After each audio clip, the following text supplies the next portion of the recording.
Bonjour, c'est Gorky de la Team Radva. Aujourd'hui, on va parler des Red Dot. Est-ce qu'on peut s'en passer? Sinon, lesquels choisir? On en parle juste après ça.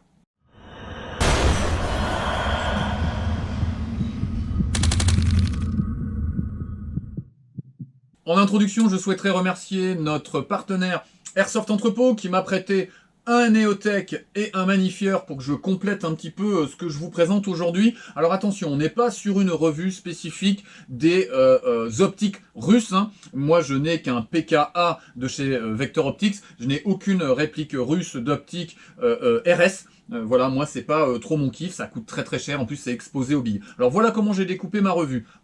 Je vais commencer un petit peu par l'absurde, pourquoi selon moi on peut se passer d'un Red Dot. Ensuite, quels sont les intérêts d'un Red Dot, puis je vais vous présenter ce que j'ai sur ma table. Bien sûr, je ne suis pas un spécialiste, je vais peut-être pas utiliser exactement les bons termes, c'est pas le sujet. Et puis je pense que cette revue, elle va être intéressante pour ceux qui découvrent l'airsoft et qui se posent la question sur l'intérêt d'acheter telle ou telle chose, et ce sera aussi une bonne révision, je pense, pour les anciens. Alors, dans un premier temps, pourquoi ne pas avoir de Red Dot? Lorsque vous achetez une réplique, normalement, vous avez déjà des organes de visée qui vont vous permettre de faire une acquisition de vos camarades tout à fait suffisante pour la plupart des joueurs. Deuxième chose, le Red Dot, c'est un coût supplémentaire. On va être entre 30 et puis 250 et plus euros en fonction de ce que vous choisissez. Ce coût supplémentaire, il va s'ajouter en plus des consommables, des piles ou des batteries. Ces piles ou ces batteries vont amener des problématiques de fiabilité. Effectivement, on connaît tous un camarade qui a dû démonter son optique en pleine partie ou en safe zone parce que la batterie ne fonctionnait plus. Bien sûr, vous allez avoir aussi des problématiques de panne. On va avoir des problématiques de fiabilité aussi au niveau des réglages. On va avoir des répliques chinoises, pas très chères, qui ont des difficultés à se zéroter ou qui vont avoir un réticule qui va bouger lors de l'utilisation ou qui, d'une réplique à l'autre, parce que le plateau de support des répliques peut changer un petit peu, sera plus ou moins possible à régler. On peut avoir aussi des problèmes de compatibilité. Effectivement, lorsque vous avez des répliques avec un profil d'appui fuyant au niveau de la crosse, c'est le cas du SR3M par exemple, qui descend fortement vers le bas, d'accord? Assez facilement, on va avoir la réplique qui va se positionner en hauteur, et si vous avez ensuite une optique très haute, vous allez être gêné pour l'acquisition de la visée. Donc il faut bien choisir son optique, la compatibilité peut poser problème.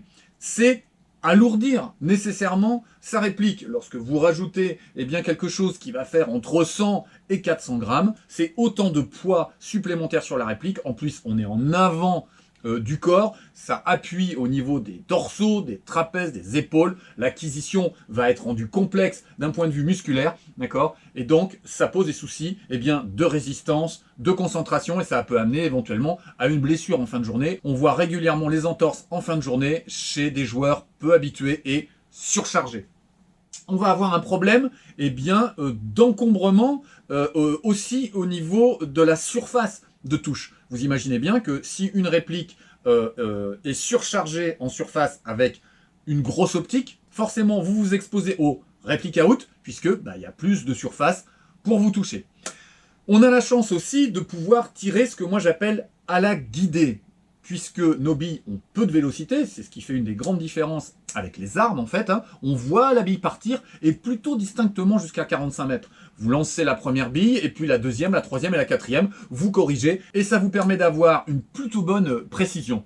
On va avoir aussi la problématique d'exposition du visage. Vous imaginez bien, notamment sur les AK, les organes de visée sont très rabattus, ce qui permet de coller à la réplique. Si à un moment donné, vous avez une optique rehaussée, vous allez devoir sortir le visage pour aligner votre visée et votre œil, d'accord, l'optique et votre œil, et en dégageant le visage, vous vous exposez au tir de vos camarades. Ensuite, il y a un problème de technicité. Il faut savoir utiliser ce Red Dot. Combien de fois en bâtiment, j'ai vu des gars avec le mur comme ça, le canon en face du mur, le Red Dot au-dessus, bien aligné sur le joueur, et le mec qui tire dans le mur et qui nous envoie des billes plein partout dans la pièce. Et pas que des débutants, et même certains de notre équipe que j'ai pu voir dans un fort, d'accord? Donc il faut savoir en plus utiliser son matériel.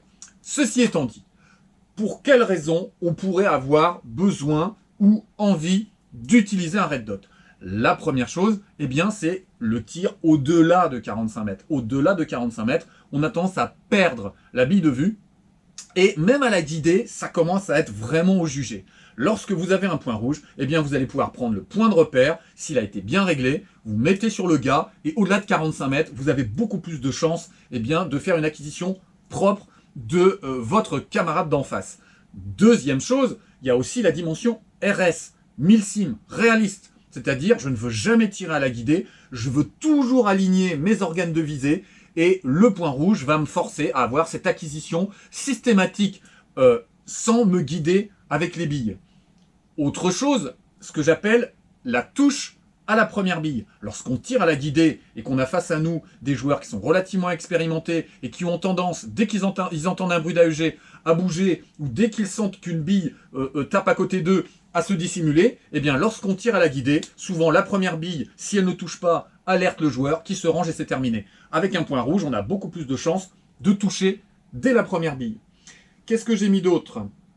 Oui, sur les duels. Vous imaginez, vous êtes face à face, le collègue d'en face, il sait où vous êtes, d'accord? Et puis c'est chacun derrière son arme qui va tirer, ou derrière sa fenêtre, ou en sortant, eh bien, derrière une palissade. Et là, c'est celui qui va réussir à faire l'acquisition réflexe la plus efficace et la plus rapide, qui dans le duel va réussir à s'en sortir. D'accord? Donc là, effectivement, quand on a bien le point rouge aligné, qu'on sort de son arbre et qu'on fait l'acquisition, c'est beaucoup plus facile qu'avec des organes de visée classique. On va dire que donc, dans le combat en duel, le combat réflexe, c'est un véritable avantage. Dernière partie, bien sûr, le look. Lorsque vous êtes sur une réplique dont vous avez travaillé le custom, bien sûr, l'optique va venir parachever l'ensemble de la tenue. Alors, qu'est-ce que j'ai sur ma table? Je vais essayer de dérouler assez vite, parce que ça sert à rien de faire comme ça un étalage, et de vous dire un petit peu ce que moi je préfère et les problématiques en tout genre. La première famille, je l'ai appelée, encore une fois, hein, c'est pas de normes ou quoi que ce soit, c'est ma façon de parler, d'accord? Les optiques tubulaires, d'accord? Voilà, je vous présente ces deux-là. On a bien compris pourquoi je dis tubulaire. On a un tube avec des supports qu'on peut retrouver sur des lunettes, vous voyez, des supports classiques.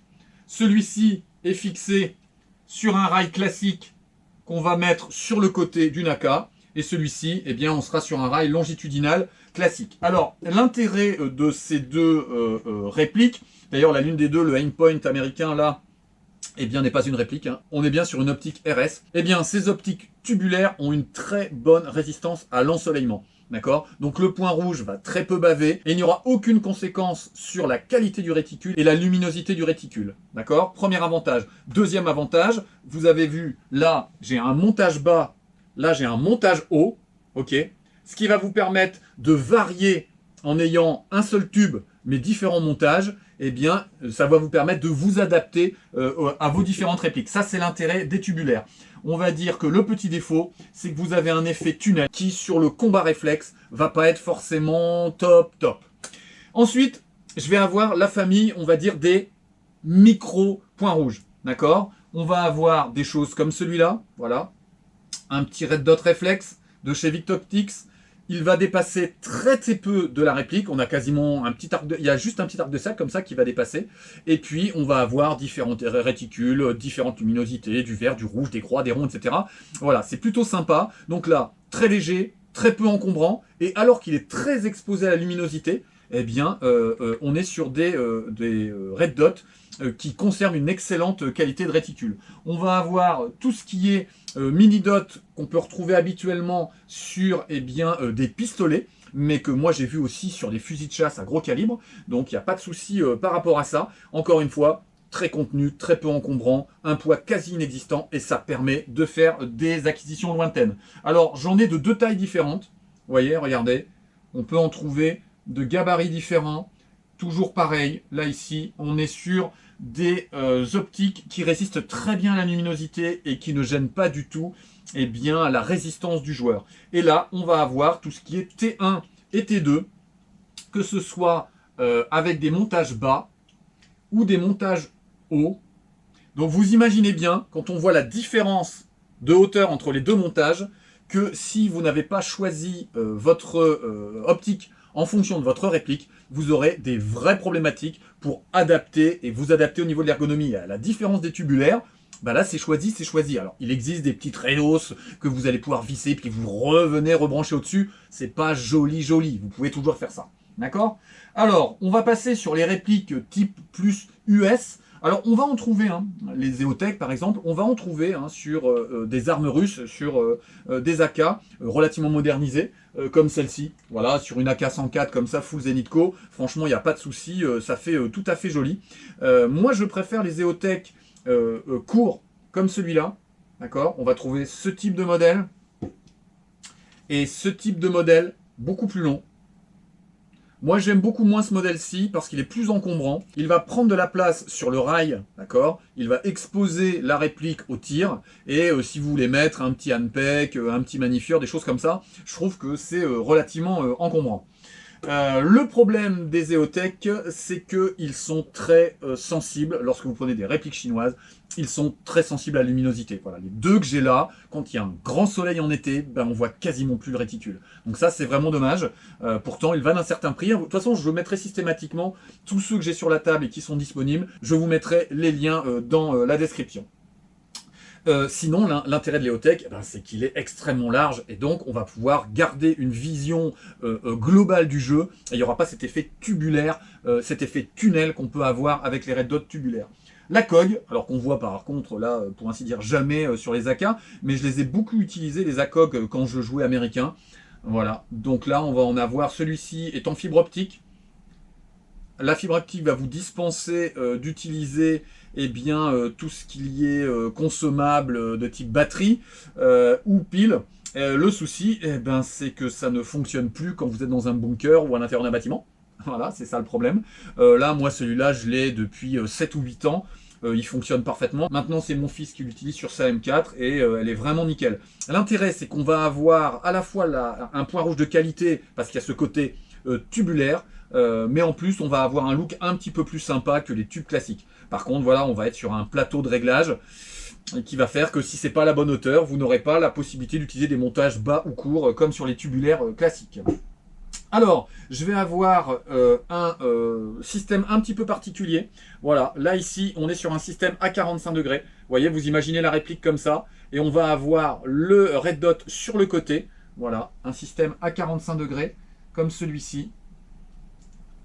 Voilà, avec un réglage latéral de luminosité. Je l'ai utilisé pas mal parce que j'avais des soucis quand j'utilisais mon Wark.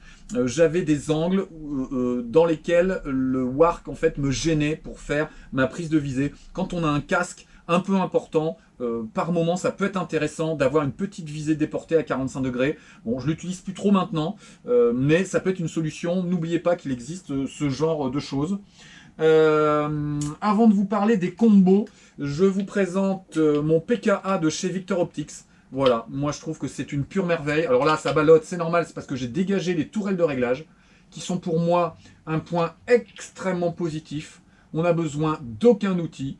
Il suffit de tourner les différentes tourelles pour zéroter sans souci et régler son optique. Elle se pose bien sûr sur une AK, hein, c'est spécifique AK, ça va se mettre sur le rail latéral.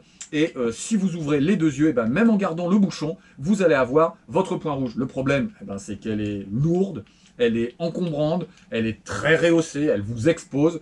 Moi, je l'ai pas mal joué sur mon VSS Vintores STO. Je l'ai joué un peu sur mon AK-74, mais c'est quand même une réplique qui est super exigeante. C'est dommage qu'on la trouve plus, parce que je trouve que c'est la plus jolie réplique russe qui a été répliquée, voilà, et qui a été disponible à un moment sur le marché. Je ne sais pas pourquoi ils l'ont arrêté. Pour moi, c'était un véritable bijou, cette Vector Optics.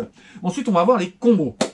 Les combos, c'est-à-dire les répliques qui permettent d'avoir une acquisition, on va dire, de 5 à 45 mètres, très efficace, donc on va être sur du x1, et qui vont basculer en x3 ou en x4. On va avoir l'Elcan Spectre, par exemple, voilà, ce type de réplique, ici. Et vous voyez au niveau du marquage, et avec le levier que vous avez là, ici, vous allez pouvoir basculer d'une vision x1, donc là il est réglé en x1, à x4. Et là, vous allez pouvoir démultiplier votre système d'acquisition avec une seule optique. Alors bon, elle est énorme, elle pèse un âne mort, c'est Krychek. qui me l'a prêté. Merci Kritchek pour m'avoir prêté ton Elkan. Merci Nikolai pour m'avoir prêté ton endpoint tubulaire. J'ai oublié de vous citer en introduction. Cet Elkan Spectre, faites attention. Ne prenez pas des répliques chinoises premier prix parce qu'au bout d'un moment, à force de varier devant, derrière, en x1, x4, eh bien, votre réplique sera impossible à régler. Hieronyme a eu cette problématique avec son matériel. Celle-ci, de ce que me dit eh bien, Kritchek, fonctionne encore très bien. Voilà, j'ai failli me l'acheter. Elle est superbe. Sur celle-là, on peut poser en plus un mini dot au-dessus, ce qui l'alourdit encore plus. Et elle est livrée en plus avec un kill flash qui ne gêne pas du tout l'acquisition. On ne voit pas du tout le grillage. C'est vraiment du matériel tout à fait superbe. Sauf que, voilà, c'est hyper encombrant. Et on va avoir, bien sûr, au niveau du combo, les systèmes avec un magnifieur, donc une loupe et un red dot. Voilà, le combo classique entre le magnifieur et l'EOTech, avec la possibilité de basculer la loupe pour, eh bien, ne plus avoir la loupe dans l'axe de l'EOTech. Ce qui vous permet, lorsque vous êtes dans les 45 mètres, comme je disais tout à l'heure, d'être simplement à l'EOTech et vous remettez la loupe dans l'axe de l'EOTech et ça va vous permettre de faire de l'acquisition, on va dire, au-delà de 45 mètres ou de manière beaucoup plus précise. Voilà. Alors ce système-là, je le trouve pas forcément super. Moi, j'avais un magnifieur il y a quelques temps qui se verrouillait totalement. Là, on est sur un système de ressort dans les deux sens avec un léger mouvement là, ici, d'accord. Donc c'est pas super stable. Pourtant, bon voilà, je l'ai réglé. C'est un JJ Airsoft, hein, je vous mettrai aussi le lien dans la description. Et il est plutôt facile à régler, que ce soit l'EOTech ou ça. Par contre, j'ai un problème de luminosité. Voilà, comme je vous disais tout à l'heure. Bien.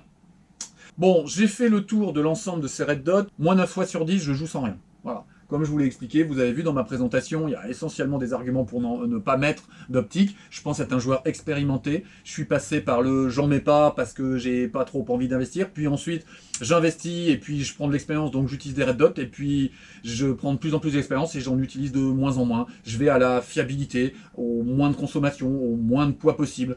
Ceux que j'utilise le plus, on va dire, ça va être le endpoint tubulaire. Voilà, que je pose sur mon AKS 74U. D'abord parce que c'est un RS, et puis parce que sa qualité de réticule est exceptionnelle par tous les temps. Je vais défavoriser le Elkan Spectre, je vais jamais utiliser le magnifieur, le PK1, je l'utilise plus non plus, il est beaucoup trop lourd. J'utilise pas les EOTech parce que il ne résiste pas assez à la luminosité du soleil et il y a une déperdition de la qualité du réticule. Je n'utilise pas d'ACOG parce que en russe, on n'en utilise pas. Et donc, je vais, quand je joue, plutôt favoriser la colonne des petits red dots compacts, très légers, parce que, eh bien, on va accumuler à la fois la capacité d'acquisition à longue distance, la capacité de combat réflexe, sans avoir d'encombrement, de poids et trop de problèmes de fiabilité ou de réglage. D'accord? On arrive à la fin de cette revue. J'espère que vous allez poster de nombreux commentaires pour enrichir, parce que c'est un vaste sujet et vous avez sûrement beaucoup de choses à proposer et beaucoup d'idées à nous soumettre. J'ai forcément oublié des choses, des avantages, des inconvénients. N'hésitez pas à faire un ajout. Moi, je n'en veux jamais à un joueur de me faire une page complète. Plus c'est riche et plus je suis content. Donc ne vous excusez pas de m'en mettre des tartines. N'oubliez pas qu'on se retrouve le dimanche 5 juin à la Chacal Corp. Je vous mettrai le lien pour réserver votre place. On sera de nombreux marshals. Vous rencontrerez une partie des membres de la team Bradva. Et évidemment, je serai présent ce jour-là. On n'oublie pas qu'on pratique un loisir et qu'on est là pour se faire plaisir en toute sécurité. D'ici le dimanche 5 juin, je vous souhaite de profiter du temps, de rejouer, les gars, rejouer. Je trouve qu'il y a de moins en moins de parties, de moins en moins de joueurs, donc on ne se laisse pas abattre, on n'entre pas dans la sinistrose, on soutient les associations en allant jouer. Vos participations lorsque vous payez vos entrées dans les associations, c'est ce qui permet eh bien, aux petites structures, comme la nôtre par exemple, de vivre, de se développer et de vous accueillir lorsque l'on organise ce type de partie. Allez, d'ici là, prenez soin de vous et à la prochaine fois.